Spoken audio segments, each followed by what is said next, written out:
Assalamualaikum warahmatullahi wabarakatuh.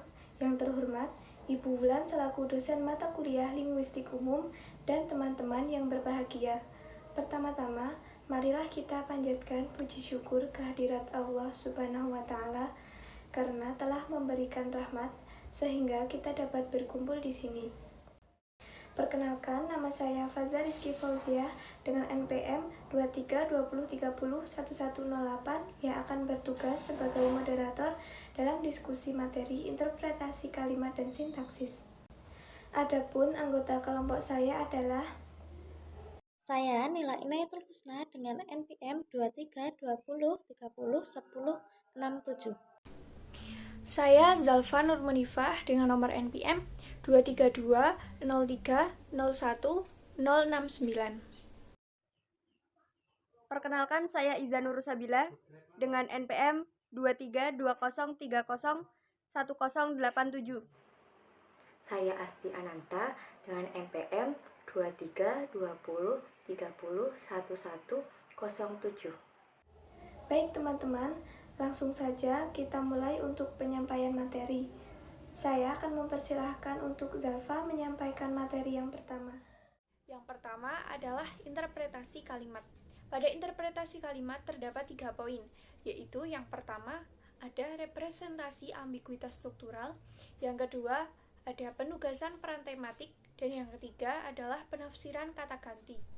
Yang pertama adalah representasi ambiguitas struktural. Representasi ambiguitas struktural ini merupakan jenis ambiguitas yang terjadi apabila urutan kata dalam sebuah kalimat dapat diberikan lebih dari satu struktur tata bahasa dan masing-masing memiliki arti yang lebih dari satu makna karena tata bahasanya yang bersifat ambigu. Jadi, representasi ambiguitas struktural ini muncul karena diakibatkan oleh kalimat itu sendiri. Contoh representasi ambiguitas struktural, misalkan pada kalimat guru mengatakan pada hari Jumat bahwa dia akan memberikan sebuah ujian. Nah, pasti orang-orang itu akan menyebutkan kalimat tersebut dengan berbeda-beda. Contohnya adalah pada hari Jumat, guru tersebut mengatakan bahwa dia akan memberikan sebuah ujian. Kemudian ada juga yang mengatakan ujian akan dilakukan pada hari Jumat. Selain itu, ada juga yang mengatakan hari ini aku akan belajar karena besok hari Jumat akan ada ujian. Yang kedua, ada penugasan peran tematik. Pada sebuah kalimat dapat tersusun atas unsur-unsur yang berbeda. Dalam tataran sintaksis misalnya ada subjek, predikat, objek, pelengkap, dan keterangan. Nah, dalam peran tematik ini dibedakan menjadi agen, penyebab, tema, sumber, tujuan, dan lokasi. Yang pertama, agen. Agen adalah aktor yang melakukan suatu tindakan. Kemudian yang kedua ada penyebab, yaitu sesuatu yang menyebabkan terjadinya suatu tindakan. Yang ketiga, tema. Tema ini biasanya diwakili oleh subjek yang menjadi pokok pembicaraan dalam suatu kalimat. Kemudian ada sumber. Sumber itu merupakan titik awal terjadinya suatu tindakan. Kemudian ada tujuan. Tujuan pada suatu kalimat dan titik akhir suatu tindakan atau peristiwa. Kemudian yang terakhir ada lokasi. Lokasi ini merupakan tempat terjadinya suatu tindakan. Contoh dari penugasan peran tematik ini, misalkan pada kalimat Eldin mengirim ikan itu dari Bekasi ke Jakarta. Nah, Eldin ini merupakan sebagai agen, kemudian kata mengirim itu termasuk tema, kemudian Bekasi itu adalah sumber, dari Bekasi itu merupakan sumber, dan ke Jakarta itu merupakan tujuan. Yang ketiga ada penafsiran kata ganti. Menurut Kamus Besar Bahasa Indonesia atau KBBI, kata ganti atau pronomina merupakan kata yang dipakai untuk mengganti orang atau benda. Kata ganti seperti kami, kita, saya, engkau, dan dia. Nah, kata ganti ini berfungsi sebagai menggantikan nomina dan dapat menduduki posisi yang pada umumnya diduduki oleh nomina seperti objek, subjek, dan predikat pada kalimat tertentu. Contoh dari penafsiran kata ganti, misalkan pada kalimat kami bersahabat sejak kecil. Nah, kata kami ini yang disebut dengan kata ganti. Kemudian ada kalimat maafkan hamba paduka raja. Nah, kata hamba ini yang disebut dengan kata ganti. Selanjutnya, saya akan menerangkan materi tentang frasa. Frasa adalah satuan gramatik yang terdiri atas dua kata atau lebih dan tidak melampaui batas fungsi unsur klausa. Frasa selalu terdapat dalam satu unsur klausa, yaitu bisa terletak di subjek, predikat, objek, pelengkap, atau keterangan. Frasa terdiri dari beberapa macam. Yang pertama yaitu frasa nomina. Frasa nomina adalah frasa yang memiliki distribusi yang sama dengan kata nomina atau kata benda. Contohnya, ibu membeli cincin berlian. Frasa nomina terletak pada cincin berlian. 2. Frasa verba. Frasa verba adalah frasa yang memiliki distribusi yang sama dengan kata kerja. Contohnya, dia sedang membaca. Frasa verba terletak pada kata sedang membaca. Yang ketiga, ada frasa adjektiva. Frasa adjektiva adalah frasa yang memiliki distribusi yang sama dengan kata sifat. Contohnya, mahasiswa baru itu sangat cantik. Frasa adjektiva terletak pada kata sangat cantik. Yang keempat, ada frasa numera atau frasa yang memiliki distribusi yang sama dengan kata bilangan. Contohnya, kelas A terdapat 50 orang. Frasa numeral terletak pada kata 50 orang. Yang terakhir yaitu frasa preposisional atau frasa yang memiliki distribusi yang sama dengan kata preposisional atau kata depan. Contohnya, aku akan berlibur ke Bali. Frasa preposisional terletak pada kata ke Bali atau ke. Baik, selanjutnya ada klausa. Klausa merupakan satuan gramatikal berupa kelompok kata yang sekurang-kurangnya terdiri dari subjek dan predikat dan mempunyai potensi untuk menjadi suatu kalimat. Klausa sendiri ini dibagi menjadi beberapa jenis, yaitu yang pertama klausa berdasarkan struktur internalnya. Ini dibagi menjadi dua jenis, yaitu yang pertama klausa lengkap. Klausa lengkap yaitu klausa yang semua unsur intinya ada. Contohnya, pada kalimat, badan orang itu sangat besar. Badan orang itu merupakan subjek, sedangkan sangat besar itu merupakan predikat. Yang kedua, yaitu klausa tidak lengkap. Klausa tidak lengkap ini yaitu klausa yang tidak semua unsur intinya hadir.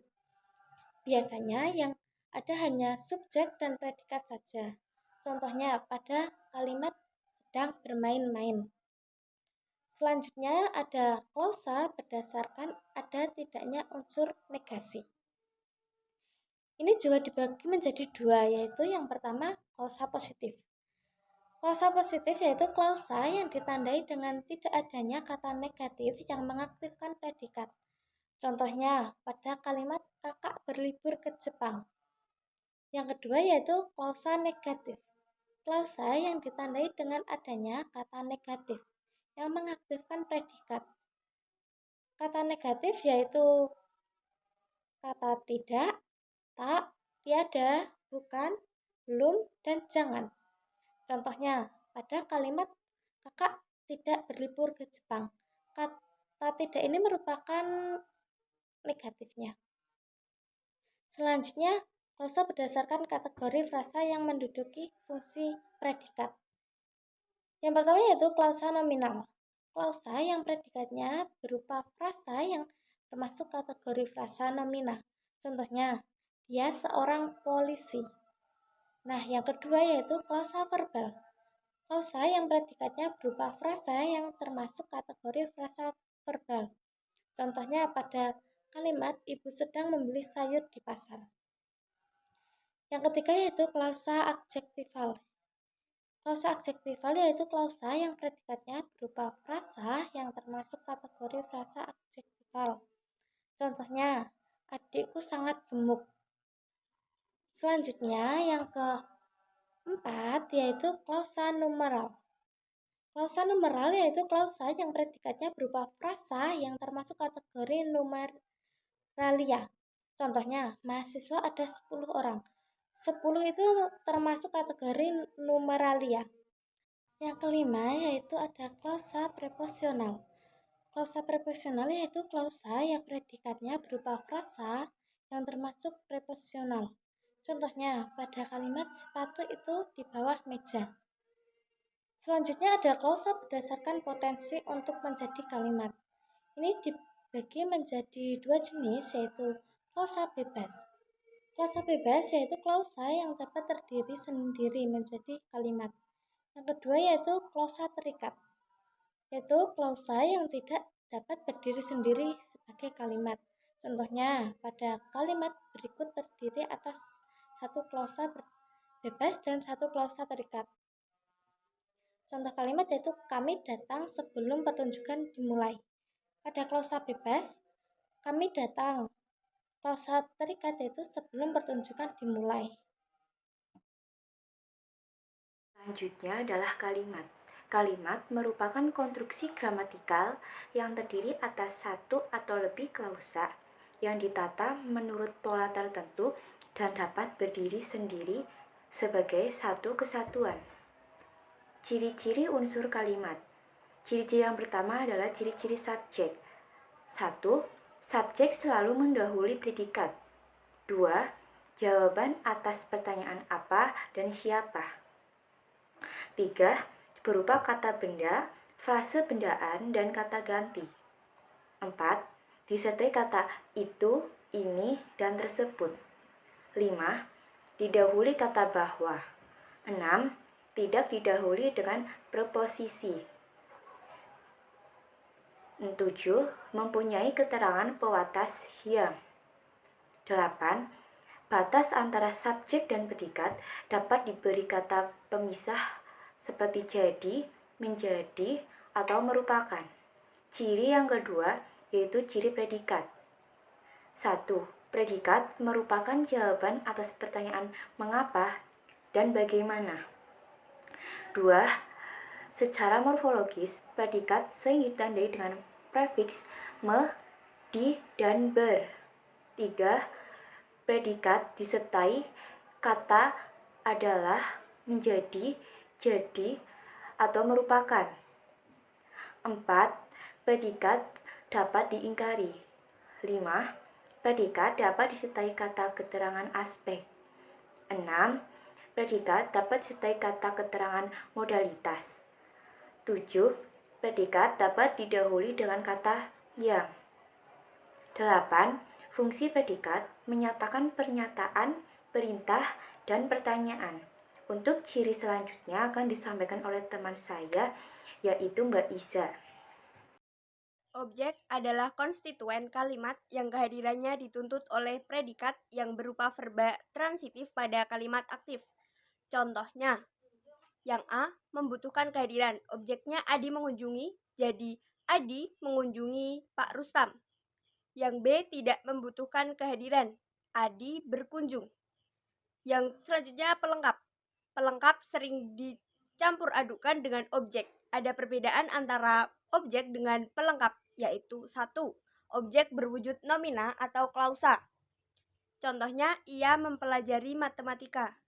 Pelengkap berwujud nomina, verba, adjektiva, frasa, preposisi, atau klausa. Contohnya, ia belajar matematika. 2. Objek berada langsung di belakang predikat. Contohnya, ia membaca sebuah cerita.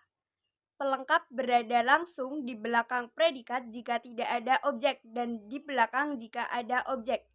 Contohnya, ia menjadi tentara. Kemudian keterangan. Keterangan merupakan fungsi sintaksis yang paling beragam dan paling mudah berpindah letaknya. Fungsi keterangan di dalam sebuah kalimat sukarela atau tidak valid, tidak wajib. Contohnya, dia mengambil makanan di dapur. Demikian presentasi dari kelompok kami. Sebagai moderator, saya meminta maaf atas segala kekurangan dari kelompok kami. Terima kasih. Wassalamualaikum warahmatullahi wabarakatuh.